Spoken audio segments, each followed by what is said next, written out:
Ny mety tetry ny andro any an-dranomasina ny zoma 9 febroary 2024 amin'ny 9 maraina hatramin'ny sabotsy 10 febroary 2024 amin'ny 9 maraina.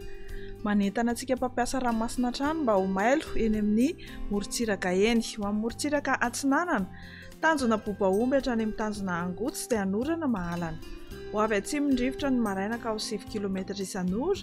Ho avy Atsinanana ny Takariva ka ho 7 km isan'ora hatrany. Adimy mpanonja ny ranomasina ary ny avonionja dia manodidina 2 metatra. Tanjona Angotsy hatrany Mahanoro dia anorana tandrifon-drahona. Ho avy Atsinanana na atsimo Atsinanana ny rivotra ka ho 7 hatramin'ny 12 km isan'ora. Adimy mpanonja na hanonja be ny ranomasina ary ny avonionja ohatra faingo 7 hatramin'ny 1,10 metatra. Mahanoro hatrany Taolagnaro dia anoram-baratra. Ho avy avaratra Atsinanana ny rivotra ka ho 7 hatramin'ny 20 km isan'ora. Hanonja be ny ranomasina ary ahery rehefa natoram-baratra.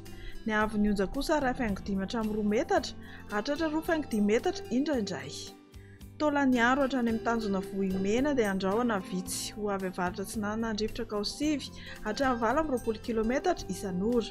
Hanonja be ny ranomasina ary ny avonionja manodidina 2,5 hatramin'ny 2,3 metatra.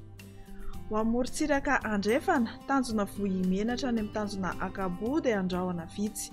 Ho avy atsimo na atsimo Atsinanana ny rivotra ka ho 7 hatramin'ny 20 km isan'ora. Adimy mpanonja na hanonja be ny ranomasina ary ny avonionja 2 hatramin'ny 2,10 metatra. Tanjona Akabo hatrany amin'ny tanjona Vilanandro, anorana tandrifon-drahona vitsy manamorona ny melaky ny Takariva. Ho avy Atsinanana ny rivotra ka ho 7 hatramin'ny 12 km isan'ora ny Maraina. Ho avy atsimo Andrefana kosa ny Tolakandro ka ho 7 hatramin'ny 20 km isan'ora. Adimy mpanonja ny ranomasina ary ny avonionja manodidina ny 2 metatra. Tanjona Vilanandro hatrany Analalava dia anorana tandrifon-drahona. Ho avy Atsinanana ny rivotra ny Maraina ka ho 7 km isan'ora. Ho avy avaratra kosa ny Tolakandro ka ho 7 km isan'ora hatrany. Ho tonina adimy mpanonja ny ranomasina ary ny avonionja 8,3 hatramin'ny 8,7 metatra. Analalava hatrany amin'ny tanjona Bobaomby dia anoram-baratra indrindra ny alina sy ny Takariva. Ho avy Andrefana na avaratra Andrefana amin'ny ankapobeny rivotra ka ho 7 hatramin'ny 20 km isan'ora.